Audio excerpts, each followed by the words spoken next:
کیا ماؤں نے لال جنے تھے؟ کیا دھرتی نے انسان دیکھے تھے؟ آج تک دنیا ایسا بادشاہ نہ دکھا سکی جو 22 لاکھ مربع میل پہ حکومت کر کے مسجد میں جھاڑو دے رہا ہو، جو 22 لاکھ مربع میل پر حکومت کر کے پانی کی مشق کندھے پہ اٹھا کے بیوہ عورتوں کے گھر میں گھڑوں میں پانی بھرنے جا رہا ہو۔ امیر المومنین کہاں جا رہے ہو؟ فلاں اماں کے گھڑے میں پانی بھرنے جا رہا ہوں، فلاں کے گھر میں پانی بھرنے جا رہا ہوں۔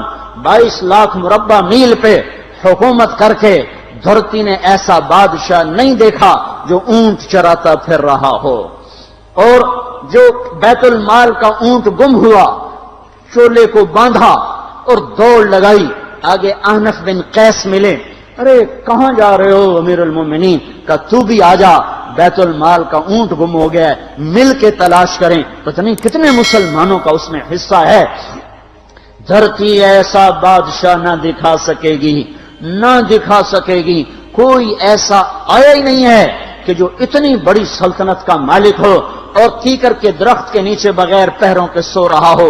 یہ ہمارے چھوٹے چھوٹے حکمران، ووٹوں کے ذریعے سے کرسیوں پر بیٹھنے والے، ان بے وقوفوں کے آگے بھی پہرے، پیچھے بھی پہرے، دائیں بھی پہرے، بائیں بھی پہرے، اوپر بھی پہرے، ان کی گاڑیاں بھی بلٹ پروف، یہ پھر بھی ڈرتے ڈرتے جا رہے کہ انہوں نے ظلم کیا، یہ اپنی ذات میں خوف زدہ ہو گئے۔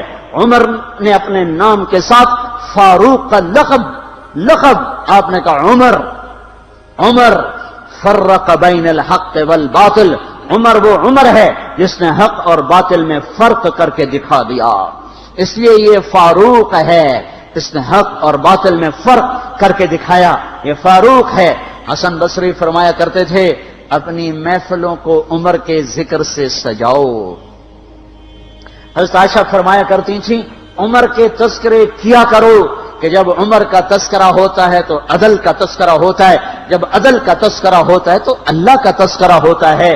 کہ ہم عائشہ رضی اللہ تعالیٰ عنہا فرمایا کرتی تھیں اتنے بڑی سلطنت پر حکومت کرنے کے بعد اللہ کی راہ میں جانے والے مجاہدین کے گھر گیا کھڑا ہوا ہے، دروازے پہ دستک دے رہا ہے، بیٹی کوئی بازار سے سودا لینا ہو تو مجھے بتاؤ، تیرے گھر والا تو اللہ کی راہ میں ہے، میں تمہارے گھر کا سودا لے آؤں، کیا کیا چیز چاہیے؟ تم نے اپنے خامند کو خط لکھنا ہوگا، تم تو لکھنا نہیں جانتی، مجھے بتاؤ میں تیرے خامند کو تیری طرف سے خط لکھوں۔ اماں تیرا بیٹا اللہ کی راہ میں گیا ہوا ہے، مجھے بتا میں تیرے بیٹے کے نام تیری طرف سے خط لکھوں۔ اتنی بڑی جس کے سامنے قیصر اور کسرا زیر و زبر ہو گئے، کج کلا، وہ زمین میں جا کے تہ خاک میں وہ سارے ہیرے لال جواہر، وہ زمین میں لوٹ پوٹ کرنے والا، کسرا کے تخت کو توڑنے والا اور روم کی طاقت کو توڑنے والا، آل ساسان کی طاقت کو توڑنے والا اور نوشیروان کے خزانے مدینے میں لانے والا اور خسرو پرویز کے خزانے مدینے میں لانے والا اور رومت الکبرى کے خزانے مدینے میں لانے والا خود اپنے کرتے میں 14 پیوند لے کے چل رہا ہے۔ 14 پیوند کے ساتھ کرتا ہے، مہینے میں 1 دن گوشت کھاتے تھے، وہ روٹی کھاتے تھے کہ عام آدمی حلق کے نیچے نہیں لے جا سکتا تھا۔ ہے سال کی ابتدا اس شخص کی شہادت سے ہوتی ہے جس کو اللہ نے وہ عزت دی۔ آپ نے کہا میرے 2 وزیر آسمان میں، 2 وزیر زمین میں، آسمان پہ جبریل اور میکائیل میرے وزیر ہیں، زمین پر ابو بکر اور عمر میرے وزیر ہیں۔ آپ فرمایا کرتے تھے ابو بکر عمر اگر کسی بات پہ جمع ہو جائیں تو میں ان کے مشورے کے خلاف کبھی نہ کروں گا۔ ابو بکر تیری مثال ابراہیم کی ہے، عمر تیری مثال نوح علیہ السلام کی ہے، ابو بکر تیری مثال عیسیٰ علیہ السلام کی ہے، عمر تیری مثال موسیٰ علیہ السلام کی ہے۔ آپ مسجد میں آئے، آپ کے دائیں طرف ابو بکر تھے، بائیں طرف عمر تھے، آپ اندر آئے اور کہا دیکھو اسی طرح قیامت کے دن ہم اٹھیں گے کہ میرے دائیں طرف ابو بکر ہوگا، میرے بائیں طرف عمر ہوگا اور ہم ہاتھوں میں ہاتھ دیے ہوئے اٹھائے جائیں گے۔ اور ایک حدیث میں آتا ہے اور میرے قدموں سے بلال کو اٹھایا جائے گا جو نکلتے ہی اذان دے گا، جس کے اسلام لانے نے اسلام کو اونچا کیا، جس کے اسلام لانے نے باطل کو پست کیا، جن راہوں سے عمر گزر جائے شیطان وہ راہیں چھوڑ دیتا تھا۔ عرفات کا میدان تھا، 1.25 لاکھ مقدس ہستیاں سامنے ہیں۔ میرے نبی نے فرمایا اس وقت میرا اللہ میرے سب صحابہ پہ فخر کر رہا ہے اور عمر بن خطاب پہ خاص طور پہ فخر کر رہا ہے، خاص طور پہ فخر ہو رہا ہے، عمر بن خطاب پہ خاص طور پہ فخر ہو رہا ہے۔ میرے بعد کوئی نبی ہوتا عمر ہوتا۔ عمر، میں نے رات جنت میں محل دیکھا، ایک اینٹ موتی کی، ایک یاقوت کی، ایک زمرد کی۔ میں نے پوچھا یہ کس کا ہے؟ کہا گیا ایک قریشی کا ہے۔ میں نے کہا میں قریشی ہوں، اتنا خوبصورت محل ہے، میرا ہی ہوگا۔ جب جانے لگا تو فرشتے نے کہا یہ آپ کے غلام عمر بن خطاب کا ہے۔ وہ کیا مبارک لوگ ہیں کہ جنہیں نبی کے گھر میں قبر نصیب ہو، ایک طرف ایک ساتھی، ایک طرف دوسرا ساتھی، جن کو نبی کے دو پہلوؤں میں جگہ ملی ہو۔ وہ کیسی عظیم ہستیاں، اتنی بڑی سلطنت کا مالک اور اتنے بڑے عدل کی نشانی بن کر مدینے میں مسجد میں بیٹھے رو رہے ہیں۔ امیر المومنین کیوں رو رہے ہو؟ کہا دجلہ کے کنارے کتا بھی پیاسا مر گیا تو پوچھ تو عمر کی ہوگی، فرات کے کنارے کتا بھی پیاسا مر گیا تو پوچھ تو عمر کی ہوگی۔ راتوں کو پہرے دیے جا رہے ہیں، راتوں کو خبرگیری کی جا رہی ہے۔ مدینے کے باہر ایک خیمہ ملتا ہے، چند بچے ملتے ہیں جو رو رہے ہیں۔ ایک عورت ہانڈی چڑھا کے ڈوئی پھیر رہی ہے۔ پوچھتے ہیں بہن یہ بچے کیوں رو رہے ہیں؟ کہ یہ بھوک سے رو رہے ہیں۔ ہانڈی میں کیا ہے؟ پانی، کچھ بھی نہیں۔ کیوں چڑھایا ہوا ہے؟ بہلانے کے لیے۔ سو جائیں گے روتے روتے، میرا اور عمر کا اللہ کے ہاں فیصلہ ہوگا۔ تو عمر کی ہچکیاں بن گئیں کہ عمر کو بہن تیرے حال کی کیا خبر؟ کہ پھر ہمارا بادشاہ کیوں بنا ہے؟ اگر ہمارے حال کی خبر نہیں لیتا تو ہمارا خلیفہ کیوں بنا ہے؟ پر لگ گئے، بیت المال سے سامان نکالا، بوری بھری، سر پہ اٹھائی، کمر پہ اٹھائی۔ غلام اسلم نے کہا میں اٹھاؤں؟ کہ قیامت کے دن بھی میرا وزن تو اٹھائے گا۔ اسی طرح بھاگے ہوئے آئے، پنیر نکالا، آٹا نکالا، گھی نکالا، شہد نکالا، ڈال کے ہانڈی میں نیچے آگ، خود دھواں، گیلی لکڑیوں میں پھونکے مار مار مار آگ جلائی، حلوہ تیار کیا، پھر پلیٹوں میں ڈال ڈال کے بچوں کو کھلایا۔ وہ عورت کہنے لگی کاش عمر کی بجائے تو خلیفہ ہوتا۔ تو یہ نہیں کہا کہ میں ہی عمر ہوں، میں ہی عمر ہوں۔ فرمایا جب کل تو امیر المومنین سے ملے گی تو مجھے بھی وہیں دیکھ لے گی، مجھے بھی وہیں پا لے گی۔ پھر وہاں بیٹھ کے دیکھتے رہے، اٹھ کے چل دیے۔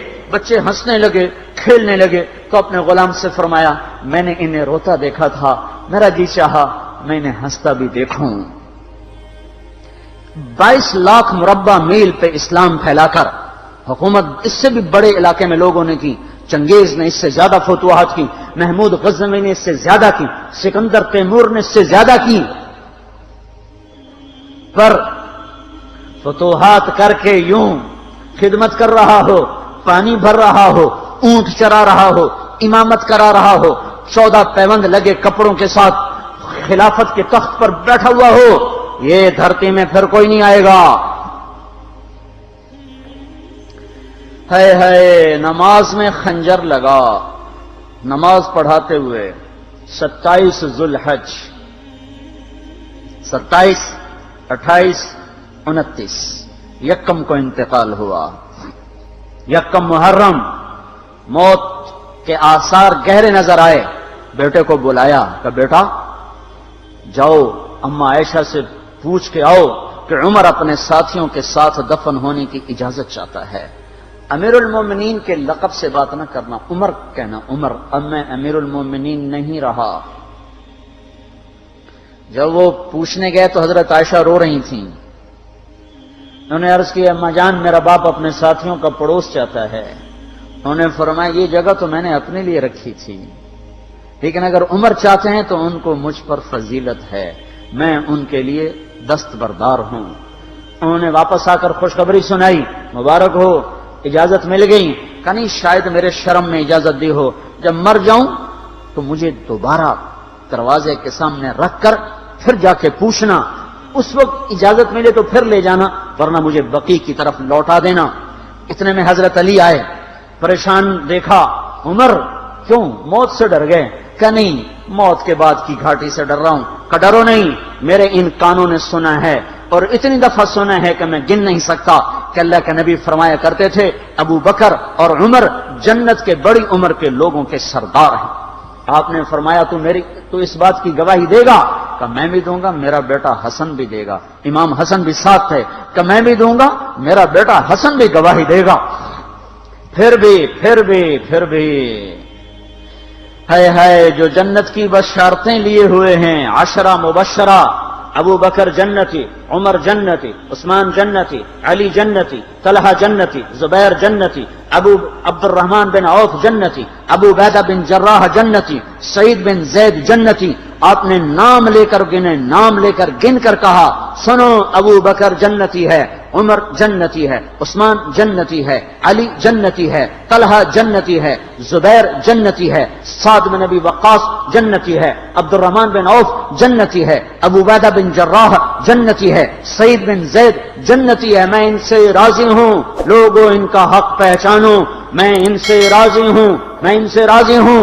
پھر آپ نے فرمایا اگر تم نے ان کے بارے میں کسی ایک کے بارے میں بھی دل میں بغض لے کر مر گئے، اور تم نے اتنی بندگی کی تھی کہ سوکھ کے کانٹا ہو گئے تھے، روزے اتنے رکھے تھے کہ پیٹ کمر کو لگ گیا تھا، سجدے اتنے کیے تھے کہ تمہارے ماتھے اور گھٹنوں پر پتھروں جیسے نشان پڑ گئے تھے، اتنا کچھ کر کے ان 10 میں سے کسی ایک کا بغض لے کر اگر تم مر گئے تو اللہ تمہیں منہ کے بل جہنم میں گرا دے گا۔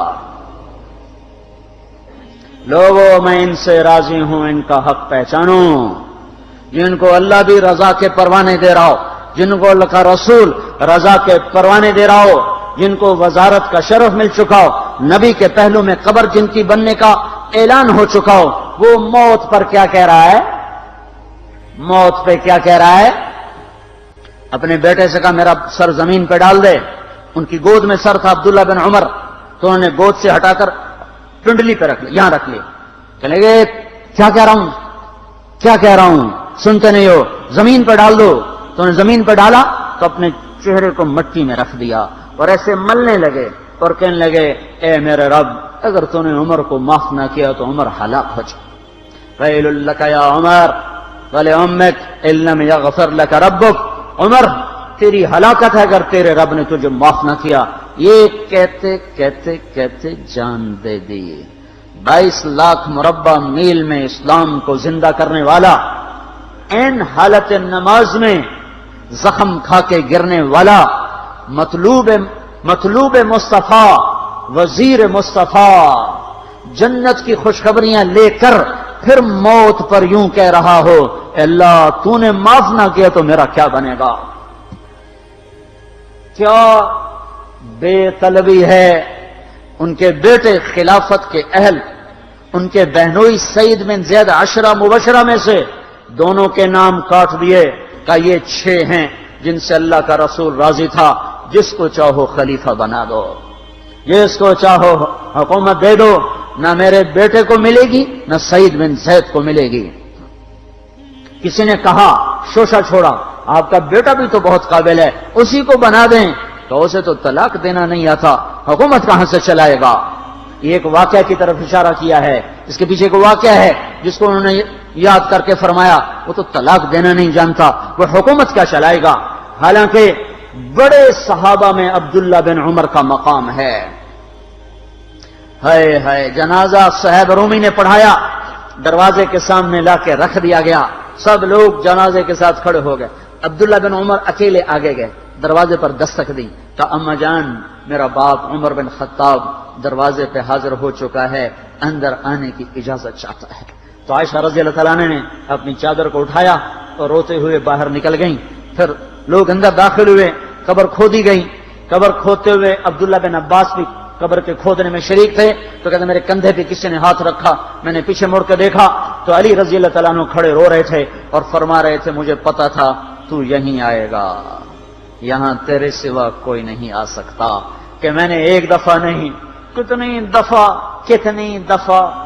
دفعہ میں نے اللہ کے نبی سے یہ بات کا تکرار سنا، میں ابو بکر اور عمر، اس کا اتنا تکرار سنا ہے میں نے کہ مجھے یقین تھا یہیں آئے گا، تو اور کہیں نہیں جا سکتا۔ میرے بھائیوں، غفلت سے باہر آ جائیں، یہ دھوکے کا گھر، یہ مچھر کا پر، یہ مکڑی کا جالا، یہ دنیا کہیں ہمیں ہلاک نہ کر دے۔ ان لوگوں کو سامنے رکھ کے زندگی گزارو جنہوں نے اللہ کو راضی کیا، اس کے رسول کو راضی کیا، کلمہ حق کو بلند کیا، خیر کے ذریعہ بنے، شر کے مٹانے والے بنے، اور دنیا میں مرنے کے بعد بھی ان کے تذکرے ہدایت کا سامان بنے، ان کے تذکرے روشنی کا مینار بنے۔